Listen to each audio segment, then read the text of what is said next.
1623 kuota të lira janë në 6 fakultetet e Universitetit të Shkodrës Luiq Gurakuqi, pas fazës së parë të regjistrimit. Rektori Adem Bekteshi thotë se 25% janë regjistruar deri tani dhe këta janë të gjithë studentë të ekselencës. Në rang universiteti, 551 studenta që kanë zgjedhur të studiojnë në degët e kërkuara nga ato në Universitetin e Shkodrës, ndërsa kuotat e lira janë gjithsej 1623.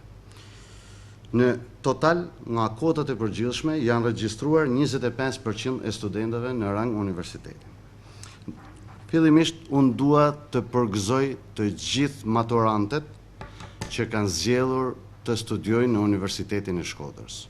Se në raundin e parë, fituesi i fundit e ka mesataren mbi 8, pothuajse në të gjitha degët. Rektori Bekteshi tregon edhe për fazën e dytë të regjistrimit. Regjistrimi për fazën e dytë fillon nga data 23 shtator dhe mbyllet me datën 1 tetor. Në mënyrë që studenti të orientohet me aplikim dhe të krahasoj vetin me fituesit e raundit parë, ai duhet të futet në portalin e rrjetit akademik shqiptar dhe duke identifikuar ID-n e studentit të fundit për çdo program studimit. Nuk ka patur ankesa në Universitetin e Shkodrës.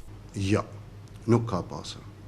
Tani, po të analizojmë mënyrën e aplikimit si mjet, 20.000 bursa studimit, 20.000 kuota në gjithë universitetet shqiptare janë bllokuar nga 2.000 studentet më të mirë. Për Universitetin e Shkodrës, pra mbi 8 deri 9.5, 9.6.